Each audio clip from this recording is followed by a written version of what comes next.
Bonjour, Shalom Aleichem. J'ai souvent été consulté pour la question suivante. Il arrive fréquemment que dans les salles de mariage, les salles de réception, l'endroit dans lequel nous faisons la netilat al-avaim, les ablutions des mains, est éloigné de l'endroit où nous mangeons.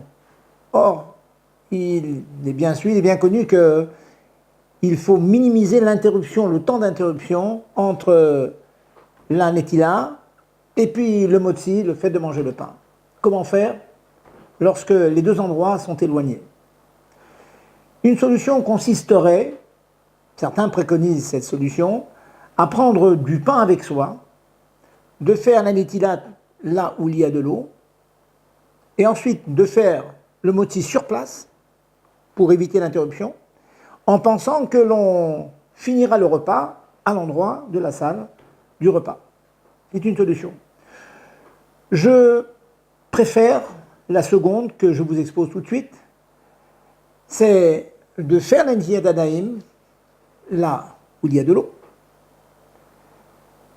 Vous faites la bracha à cet endroit, et puis vous prenez la précaution de prendre des serviettes, en papier par exemple, avec vous, et puis vous faites tout le chemin qui vous emmène de l'endroit où vous avez fait Netilat Yadayim jusqu'à l'endroit où vous allez manger. Tout le temps que vous marchez, vous vous séchez. Quelquefois, ça prend un certain temps pour avoir les mains bien sèches.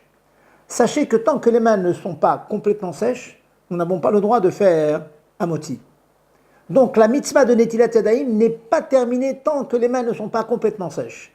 On s'arrange pour les sécher tout le temps du voyage, de l'endroit où on fait Netilat jusqu'à l'endroit où on mange. Et donc finalement, les mains seront complètement sèches au moment où on arrive à la table avec le pain. Et là, il n'y aura pas d'interruption entre la fin de la mitzvah de Netilat et puis le moti que nous faisons sur place. C'est ce que je préconise. Netilat, on se sèche les mains tout le temps de la marche et on fait Netilat à la table où il y a du pain. Bon appétit.